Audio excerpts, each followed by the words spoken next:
Good evening out there. Made it to the end of another week. No idea how many weeks it's been, but it is Friday. It is May 8th. It is 6 o'clock. So we have some more family read aloud. And we're starting our new book today, which is really exciting. I know things are gonna start changing over the next bit. But I'm gonna be here for you, okay? And just remember that I like reading with you, and we're gonna keep reading stories. Regardless of what else is changing out there. What new policies? We are reading together. Okay? I'm here for you. I'm in this with you. So I'm working on new virtual things I can bring to you from the safety of my house. So, yay, hi Jane. I'm glad you're here with us. With me, not us, just me. But here with me and the Island Free Library. And we're going to start our new book. I just wanted to tell you that I'm here for you. And that this is going to continue indefinitely. So we'll be together this way. Till we figure some things out, till we see what things look like. I know I have a lot of questions about what's happening after today. And so just remember that I'm here and that we're in this together. Okay? So we are going to start our new book today, which I'm excited. Sorry. I don't know why I start talking on the computer and like my nose itches, my eyes itch. I swear it's only just when I'm like, maybe it's a nervous thing. Even though I shouldn't be nervous now. I've been talking on the video for a long time now. For however many weeks it's been. But now I'm babbling. We are going to start our new book today that I introed yesterday. Stella Diaz Has Something to Say by Angela Dominguez. And this one is published by Roaring Book Press. I don't know why roaring is a hard word for me to say fluent. So we are going to start a new book. We finished Finding Langston last night, and thank you for sharing on that journey with me. Excited to start a new one. Okay, this one I have not read completely myself. I've read bits and pieces of it. I think it'll be funny. I think it will be well written. I like that it's an Own Voices juvenile fiction novel. It's really important for me to have Own Voices books in the library collection. I work hard on that. And so I'm excited to share this one with you. I'm excited to read it because I have not read the full thing yet. So here we go. Okay, I'm going to start with chapter 1. Stella Diaz Has Something to Say. Chapter 1. Smell of albondigas fill the house when my brother Nick and I come home. Time for our weekly appointment, says Nick, walking in the direction of the kitchen. I nod. My mouth starts to water as I follow him toward the sound of sizzling food. Around the corner, I see Mom performing her magic over a large pot on the stove. Her eyes are closed as she carefully tastes some tomato sauce with a wooden spoon. She's still wearing her work clothes, except she has an apron on and slippers instead of high heels. Mom works every day in an office, which means she can't make dinner weeknights, except for Fridays, better known as our weekly appointment. It's also the night we played board games past our regular bedtime. Me babies, Mom exclaims when she sees us. She spreads her arms wide to give us big hugs and kisses. Can I help, Mom? I ask, wiping lipstick off my cheek. Of course, Stella. Do you want to boil the spaghetti while I go change mi ropa? She tugs at her clothes and takes off her apron. I say, "Sí!" But inside, I giggle. Well, Mom speaks both English and Spanish perfectly. Strangers say she has an accent. To me, it's just the way she speaks. Although every once in a while I can hear that she says a word a little funny, like spaghetti. When Mom returns to the kitchen, she's wearing an oversized shirt and jeans instead of her business suit. She leans over the pot of simmering albondigas, wiggles her nose, and takes a deep sniff. Mom says that you can always smell when the food is ready. She looks at me as she gives me the thumbs up. Stella, grab the platos, por favor, says Mom. I put the plates on the table while Nick helps Mom carry the food. She scoops some spaghetti and albondigas onto my plate. While she passes it to me, she makes sure to pull off the bay leaf. Mom says the bay leaf gives the albondigas their extra sabor, but we shouldn't eat it. Nick serves himself. Mom still likes to treat me like the baby, even though I'm in 3rd grade. As soon as we start eating together, Mom asks, "So how was your week at school, niños?" Nick starts talking right away as he twirls his spaghetti on his fork. Pretty good. I think I'm going to join the basketball team this year. Jason and Adam are joining too. Nick is in 8th grade, and the middle school kids get to play sports. Mom smiles. You're going to get so strong. Nick blushes. Yeah, plus it's going to make it even easier to beat Stella at arm wrestling. I'll just practice more, I say, and stick out my tongue at him. Mom doesn't get mad. She rarely does.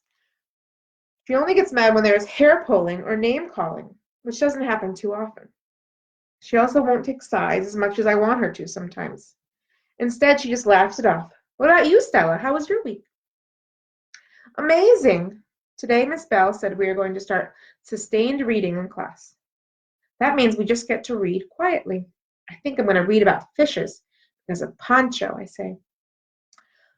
Mom says, that sounds fun. I bet Poncho is going to appreciate it. Poncho is my betta fish. That is a type of fish that likes to be alone. They can be as colorful as the rainbow, but Poncho is mostly blue, which is my favorite color. I like that Poncho likes to be alone and is okay being quiet. Mom winks at me. Anything else? Oh, Miss Bell also said we're going to have a new student next week. I hope it's a girl so she can play with Jenny and me. It's hard to play tag when it's only 2 people, I say, while I slurp up a noodle. Well, I'm certain whoever it is, they will be nice. Just be sure to make them feel comfortable and be my sweet Stella, she says. I nod my head. Promise. Mom has no idea how excited I am about the new student. School has been a little lonely without my best friend Jenny in my class. I've been trying hard to make more friends, but it's not so easy. The first day of class especially didn't go so well this year. I could barely talk because my stomach was in knots all day. Then when I did talk, I messed up. I had to read aloud a paragraph I wrote about my summer break, and I said some of the words wrong. That made some of the kids in my class, like Jessica Anderson, laugh. I hope the new kid is a girl who's a lot like me. Maybe she loves to draw or has a fish too, or can run fast like me. I'm sure she might be a little lonely or scared on her first day like I was. I'm sure she'll appreciate my help.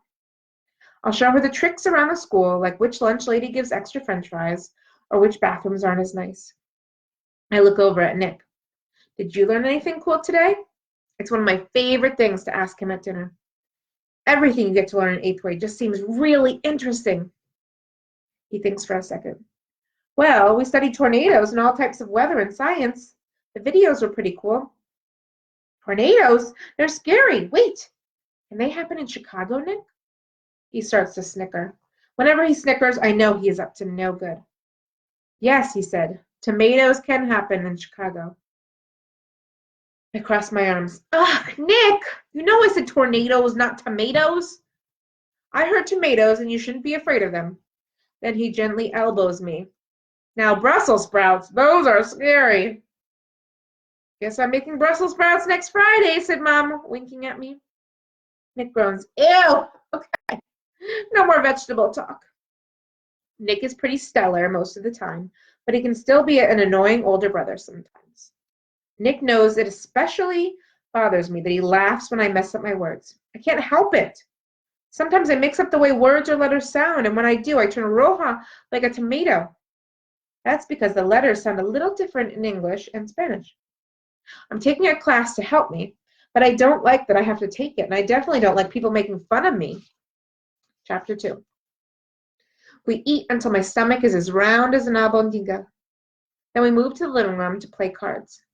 Mom puts on salsa music, and we always end up dancing around the room. That's different from chips and salsa. It's a dance where you sometimes do a dip, but mostly you shake your hips and twirl around. It's really fun. During one of Mom's favorite songs, she says, "Ay, mi favorito," and then pulls me out of my chair. I wouldn't even dream of dancing at school, but with Mom, it's so fun. "Stella, we used to dance to this song when we lived in Mexico City," she says as she spins me around. "How?" "My family's from Mexico, but we moved to Chicago when I was a baby. I can't picture a baby dancing. I don't even know any babies who dance. They can barely walk." "Well, technically I rocked you in my arms, but I dance enough for the two of us."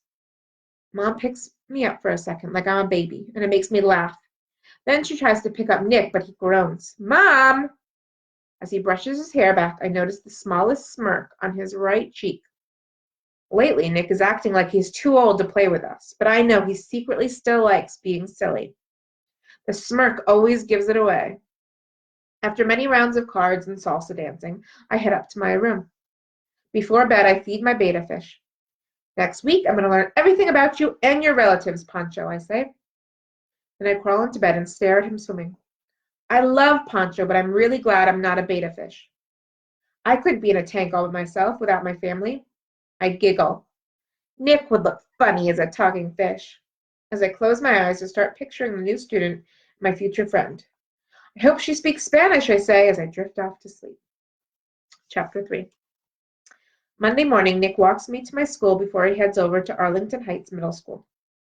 He is about to say his usual "Bye, sis," when Jenny runs over. She has a huge smile, and then she twists around. I see why she is so happy. She has a new backpack, and it has glitter, sparkles, and a cat. It's very Jenny. "Like it?" she asks. "Yes," I say. "Thanks. I wanted to get one that looks like Anna's." "Who?" I ask. "Anna. She's in my class. She has the best taste." Jenny grins. Nick rolls his eyes. Girls. He does not like sparkles. Then he rubs my head and takes off as Jenny and I walk into our school. "I almost forgot," Jenny says. "I have lychee candy for you. My mom went to the Vietnamese market." She opens her backpack to give me the candy. I lick my lips. Jenny's family is from Vietnam, but unlike me, Jenny was born here in Chicago. "Yum," I say, popping a piece into my mouth. Jenny nods and looks into her classroom. "Oh, I see Anna. I have to show her my new backpack. See you at lunch, Stella." The backpack that looks like Anna's bounces as Jenny runs into the room. From where I am standing, I can see Jenny talking to Anna, but only the back of Anna's head. Who is this Anna? I think to myself. I sigh and look down at the best friend bracelet Jenny gave me over the summer. It suddenly looks smaller than usual, especially compared to a backpack. I'm glad Jenny isn't lonely in her class, but she and I are the only ones who are supposed to match. If there was a rule book to being best friends, I'm sure rules on matching would be in the top 10 easily. It's just part of being best friends. Luckily, I start feeling better as soon as I get to my room and see Miss Bell standing in front of the whiteboard. She's wearing polka dots again. "They're my favorite," she told us on the first day of class, which made me happy. Polka dots are my favorite too. I sit down in my assigned seat as Miss Bell carefully starts to write our agenda for the day on the board. In perfect cursive handwriting, she squiggles 1. Library visit. 2. Sustained reading. 3. Lunch. 4. Story time. 5. Science. I copy it down in my spiral notebook. Then I add a 6th item to my schedule and draw a smiley face. Make a new friend. Today is going to be a good day. "Miss Bell, are you going to read from Help? I'm a Prisoner in the Library again today after lunch?" asks Chris Pollard. He's one of the loudest kids in our class and is best friends with Ben Shaw, the class clown. "Seems only appropriate since we're visiting the library this morning, doesn't it?" she says as she pushes her glasses up the bridge of her nose. Hearing that makes me feel happy. Even though we can all read really well, Miss Bell reads out loud to us a little bit every day during story time. It's just one chapter, but it's like watching a play. I close my eyes, remembering how Miss Bell does all these great voices for all the characters. Suddenly the bell rings. I open my eyes. The classroom is full except for the one empty seat where the new kid, aka my new friend, will sit. I bet she will have the best taste, even better than Anna's. Chapter 4. Miss Morales is standing by the front door of the library to greet us one by one when we arrive for today's library visit. She is wearing her long curls and a bright orange sweater, and on her left arm she's holding her stuffed goose named Lucy, which everyone gets to honk when they leave the library. Hola, Stella, Miss Morales says. Buenos dias, Miss Morales, I say quietly, but I squeal inside. Miss Morales has been our librarian since kindergarten. The best thing about Miss Morales, apart from the fact that she speaks Spanish, is that she's so smart and loves sharing books with us. At the beginning of the year, when I started getting interested in fishes, she showed me all these books on Jacques Cousteau, a famous ocean explorer. Now I love reading about him. Welcome, Miss Bell's class, she announces as soon as all of us are sitting in front of a computer. Miss Morales is full of spunk and a little different from your usual librarian. I think most librarians don't have purple streaks in their hair. Instead of saying hello back, we wave our hands in the air. Miss Morales says proper library etiquette calls for no loud voices. Miss Morales waves back and continues. I hear you are all finding books for your sustained reading. Now, you remember how to use the catalog, right? Just find the Dewey Decimal number, write it down, and look for the book on the shelf. If you have any questions, I am here. The Dewey Decimal System is how the books are organized at the library. If it were up to me, I would just organize them by color, like my colored pencils, or by height, like my books at home. Still, it really does help when searching for books. With the power of Dewey, I find the perfecto book. I grab it and head over to a big table by myself. The pictures are so beautiful. I want to dog-ear the pages, but I only do that to my books at home. Miss Bell comes up to me, crouches down, and says in a quiet voice, What book are you reading, Stella? What Lives in the Ocean by Tanya Michelson, I say quietly. Sounds positively fascinating, she whispers. It is. Did you know that an octopus doesn't have any bones and has 3 hearts? I have to draw it later. It's just too cool looking. I heard an octopus named Paul became famous for predicting many of the winners of the World Cup. Wow, I exclaim. Miss Bell chuckles. She lifts her fingers to her mouth. When I get excited, I speak louder than I realize. I think there will be a little time for drawing after the library, she whispers before standing. I smile and keep reading about octopuses. It turns out they are extraordinary escape artists. To escape from their enemies, they release a cloud of ink to help them disappear. Then, because they have no bones, they can maneuver through almost any nook or cranny. They can even escape through a hole only an inch wide. That would be a really helpful skill to have. When it's time to go back to class, everyone says goodbye to Miss Morales and Lucy. Adios, Miss Morales and Lucy, I say, as I give the stuffed goose a squeeze. I have to admit, even though I'm in 3rd grade and too old for this, it's still sort of fun. Lucy honks and Miss Morales and I both smile. Hasta luego, Stella. When we get back to the room, everyone starts chatting about their books, except for me. I get started drawing my octopus. I'm about halfway finished, making sure I draw all 8 arms the same size, when I hear a knock on the door. I look up, and Miss Green, who works in the office, is at the door. Miss Bell meets her and whispers. I hear Ben Shaw say to Chris Pollard, It must be the new kid. I drop my colored pencils. I got so carried away with the library and my drawings that I almost forgot. And I see who is standing next to Miss Green. It's a boy, and he has light brown hair. I frown a little. That's very different from what I imagined. Class, Miss Bell says, this is our new student. Do you want to introduce yourself to the class? The new boy waves at everyone and says, Howdy, I'm Stanley Mason. I just moved here from Dallas, Texas, or Tejas en Espanol. Miss Bell says, Tejas, that's so far away from here. Has anyone been to Texas?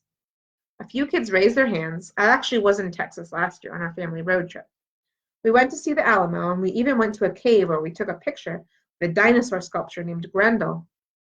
But I'm always too shy to speak up in class. Plus, the Alamo isn't in Dallas. Stanley probably hasn't even seen it. Still, even if I weren't shy, I wouldn't be able to talk right now. I'm a little speechless. I can't believe Stanley speaks Espanol. He doesn't look like someone who would speak Spanish at all. The new kid I imagined had dark brown hair like me and not light hair. And she was a girl. Miss Bell says, "Now, class, let's have everyone quickly introduce yourself to Stanley." One by one, people stand. There are about 10 people in front of me, and I feel nervous and a little sweaty. I want to make a new friend so badly, even if he is a boy. So what if he is not at all the girl I had pictured in my head? He speaks Spanish like me, and more important, he's new. He could use a friend as much as I could. I could be his first new friend here. When it's my turn, I stand up. I feel myself turning roja. I freeze. I just read that some octopuses can paralyze their prey. Maybe Stanley is part octopus. Probably not. He looks like a normal boy with freckles, blue eyes, and a cool monkey shirt. I catch myself staring at him for a second. Me llamo Stella, I say while looking away quickly. Sorry, I'm Stella. I say it even faster as I sit back down. I'm about to groan out of embarrassment when I feel my chair start to tilt backward. My eyes grow grande like an elephant and everything slows down. I try to reach out to grab my desk, but it's too late. Crash! Before I know it, my feet are sticking straight up in the air and my back is on the ground. I've fallen down in front of Stanley, in front of everyone. I close my eyes as I hear the entire class laugh. I check my arms and legs. Nothing hurts. I think about staying on the ground, but decide to crawl up. I poke my eyes above my desk. Are you okay, Stella? Miss Bell is the only one not laughing. Yes, I whisper. I look at Stanley. He looks like he wants to laugh, but he is holding it in. There goes my new friend, I think. Who would want a klutz for a friend? I pull my chair back up and sit down. On top of it, I can't believe I spoke Spanish instead of English. Doubly embarrassing.